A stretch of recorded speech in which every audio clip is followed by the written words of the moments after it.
Assalamualaikum warahmatullahi wabarakatuh. Allahumma shalli ala sayyidina Muhammad wa ala ali sayyidina Muhammad amma ba'du. Oke bro, sekarang gue mau bahas tentang hukum asuransi ya, baik itu asuransi konvensional maupun asuransi syariah ya. Karena ya sebenarnya gue udah pernah bikin ini ya, cuma pakai bot gitu, jadi suara robot bukan suara gue gitu. Pertama itu gue pengen bikin lagi, dan kedua ya biar tadi itu sempet kayak bimbang karena tertarik mengikuti sesuatu yang berhubungan dengan asuransi, lupa gitu ya, sempet kayak lupa bahwa asuransi itu haram ya. Nah, oleh karena itu gue ingin bikin ini biar ingat lagi bahwa itu terlarang ya. Oke. Yang pertama ya, kaidah yang pertama itu ya apapun itu boleh ya. Dalam muamalah itu sebenarnya apapun itu boleh, kecuali ada hal yang diharamkan di dalamnya, baru itu menjadi terlarang. Oke, gimana dengan asuransi?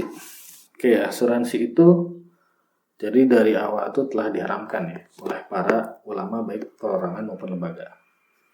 Jadi itu ada di tahun 78 ya, tahun 1978 itu ada Muktamar 1 Al-Majma' Al-Fiqih Al-Islami. Itu divisi fikih Rabita Alam Islami di Mekah. Itu memutuskan bahwa asuransi dengan sejenisnya adalah haram. Jadi bunyi keputusannya itu kayak gini ya. Setelah melakukan kajian yang mendalam dan mendiskusikan, maka Majelis Al-Majma' memutuskan berdasarkan suara terbanyak bahwa asuransi konvensional dengan segala bentuknya, asuransi jiwa, asuransi niaga, dan lainnya adalah haram. Ini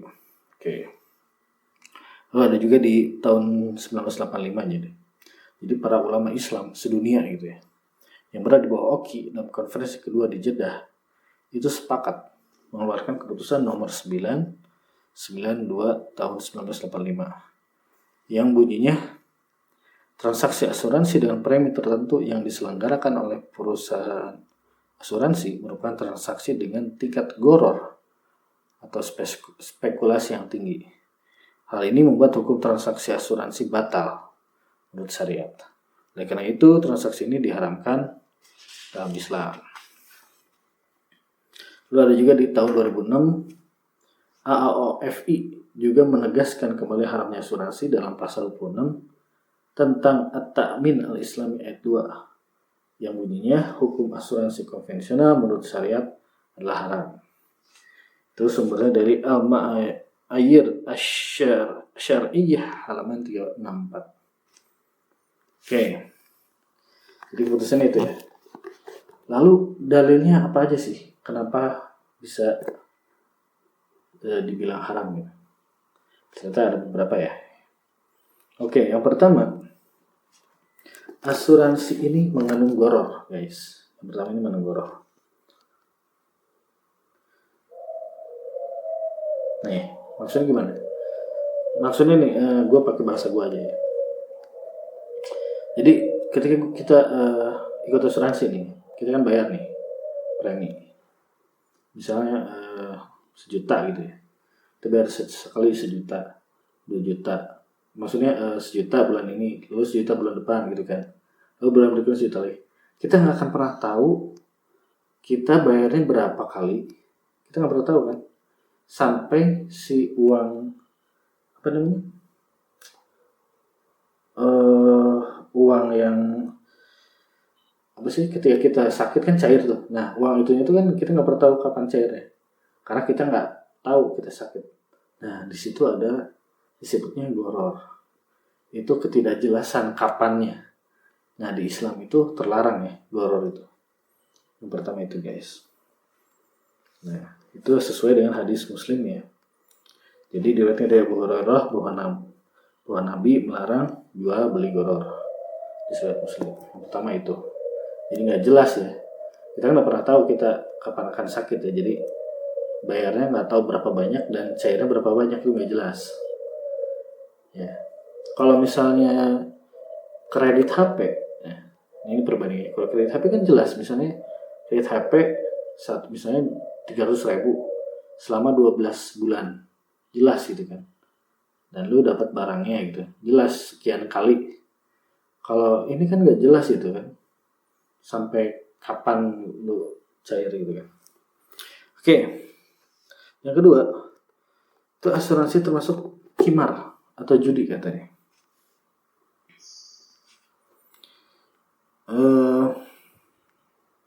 Nah, maksudnya gimana?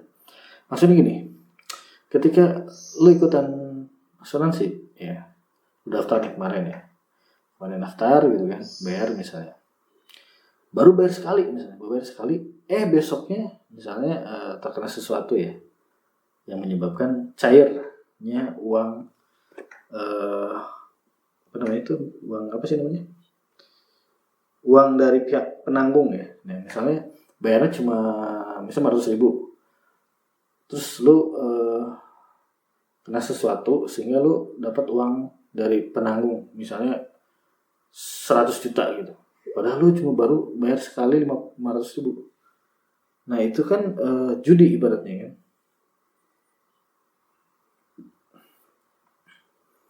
Jadi kayak gini, maksudnya gini, si yang satu beruntung kan ya, karena dia kayak anjir gue baru bayar sekali gitu kan. Tapi si yang penanggungnya rugi, anjir boncos gitu kan, baru aja dia bayar 500.000, gue harus bayar dia sekian juta karena dia mengalami anu gitu kan. Itu karena ada mengandung unsur judi. Oke, yang ketiga, karena apa nih? Kadang mengandung riba. Oke, yang ketiga mengandung riba. Oke, gimana bentuk ribanya?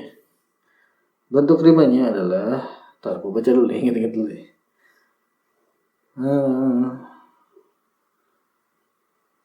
Ya. Oke, jadi kalau di asuransi itu kan kita bayar tuh nominal ya, nominal sekian gitu kan. Lalu ketika kita mengalami sesuatu, uang cair kan dari penanggung dengan nominal yang berbeda kan, gede kan. Misalnya kita bayarnya 1 juta ya, terus misalnya kita terjadi sesuatu ke kita, lalu si penanggung cairkan uang yang lebih besar kan, misalnya 100 juta gitu.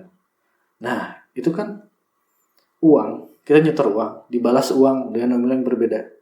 Nah itu adalah riba bayi bro. Jadi tak boleh seperti itu. Jadi kalau kenapa nggak boleh gini? Karena beda.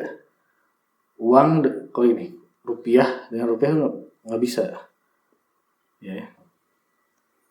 Jadi harus sama nominalnya gitu, dan harus tunai saat itu juga. Itu disebut, dan itu masuknya ke tukar menukar uang, itu disebut riba bayi masuknya.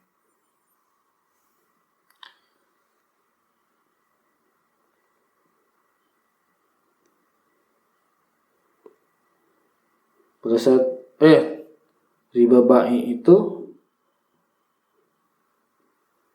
riba fadl bro, riba fadl.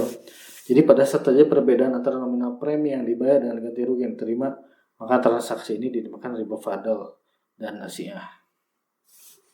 Oke. Nah, itu bro. Itu yang membuat asuransi haram. Lalu pertanyaannya, kenapa asuransi syariah juga haram? Ya. Kenapa guys? Karena gini, asuransi syariah haram karena ini gorornya tetap ada. Jadi itu ketidakjelasan ketika kita kan bayar premi itu sekali, 2 kali, 3, kita nggak tahu berapa kali kita bayar sampai kita mendapatkan kemanfaatan. Jadi gorornya masih ada. Nah karena gorornya masih ada, maka asuransi syariah juga masuknya haram. Begitu kata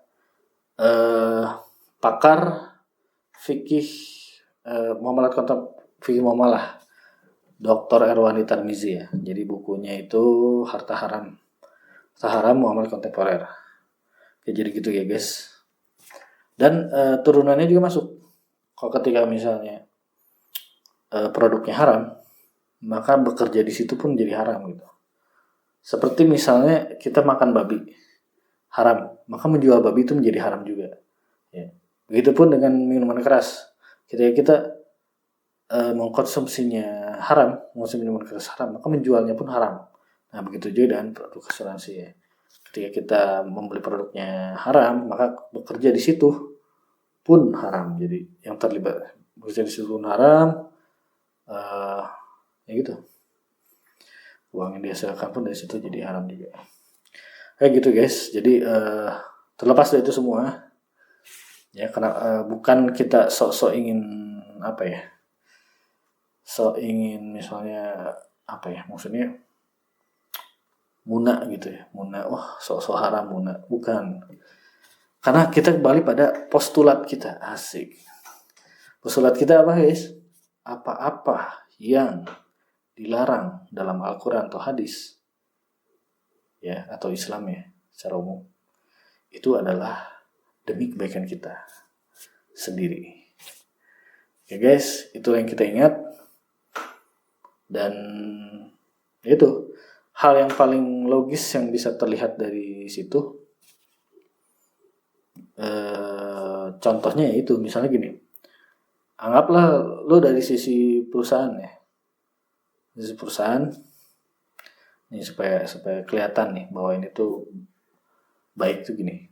Anggap lo di sisi perusahaan asuransi, ada orang yang baru join asuransi baru 1 juta misalnya, besoknya dia kena suatu penyakit besoknya, kan lo harus bayar kan nominal yang lebih besar gitu kan, sedangkan dia baru bayar 1 juta, kan jelas rugi kan. Nah makanya itu kan hal sederhananya ya, sederhananya udah kelihatan gitu bahwa lo bakal merugi gitu kan. Makanya sistem Islam itu dibuat supaya kita sama-sama aman gitu ya, sama-sama aman, tentram, damai gitu ya. Oke, gitu aja guys. Gue pikir ini bakal 5 menit, ternyata lumayan. Semoga ada manfaatnya, walau alam. Assalamualaikum warahmatullahi wabarakatuh.